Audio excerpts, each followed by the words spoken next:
All right, if you're just joining us, you're watching TVC Breakfast. And on this segment, we are discussing Ponzi schemes in Nigeria. We are focusing on MMM.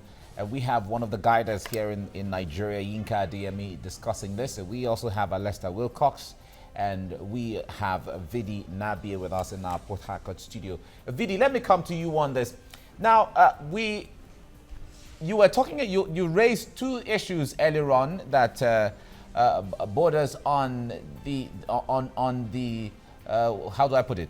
That borders on why Nigerians should be weary of MMM. But on the other hand, someone would argue that MMM is contributing to financial availability of the people because they still use the banking system. Because from what you said, if I did you something, it seemed like MMM is threatening the existence of banks. But whatever monies that people are paying still goes through the bank. So how do you reconcile that? Fine. They are paying the money through the bank's account of the individuals. But the people who they are receiving this money are not keeping the money in the banks. They are going to the banks to withdraw the money and keep it home.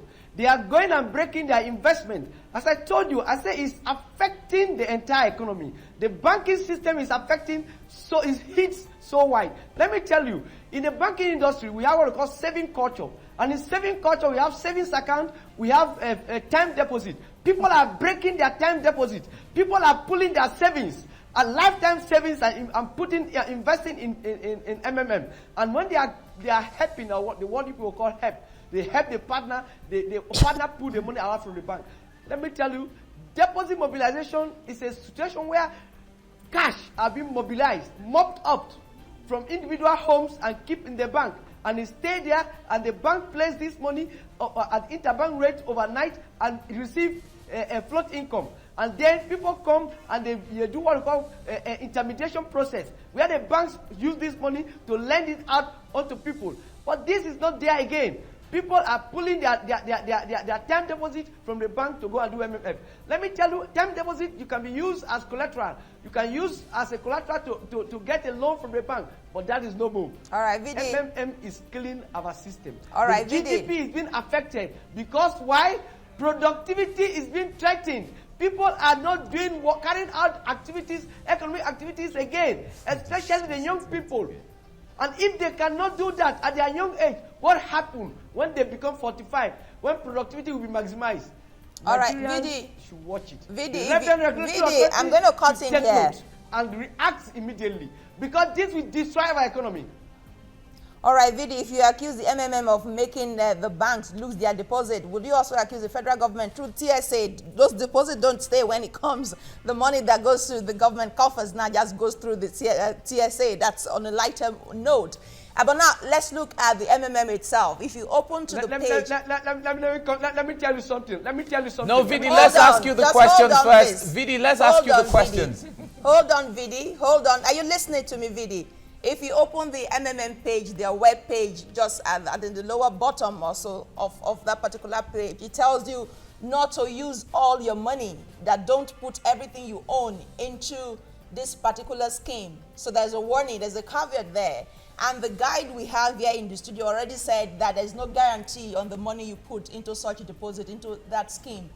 And why do you think Nigerians are just throwing caution to the winds, even with this warning? Is it the issue of recession? How many persons will listen to that precaution? How many persons will listen to that and take that to practice? They are taking selling their properties. People are selling their property and going to MMM, and you are telling you that they said that you should not use all what you have. Who will listen to that? When you are giving 30,000, you give 30%. People are pulling their life savings. Remember that, as I mentioned, government is the biggest spender in every economy. And now about 5 state governments are not paying salaries. And now everybody is going for MMM. Do you see the implication of that? So it is that even the TSA you are mentioning about didn't affect the banks to that extent because the government was paying salary. But now many governors are not paying salaries, and then there's no money in the bank. And the little savings, individual savings are in the system, people are pulling away and putting inside MMM. All right, The Vidi. industry is being threatened. Vidi, let me ask you this one before I leave you. And people lose their jobs, and families who are dependent lose their livelihood. Then we will come to square one. Vidi, let me ask you this before I leave you. All these MM promoters to arrest. Vidi, let me ask you this one before I leave you. Now, there's economic recession now, and the people have developed means to help themselves. Yes. Do you think there's anything wrong with that? Fine, that's a good one.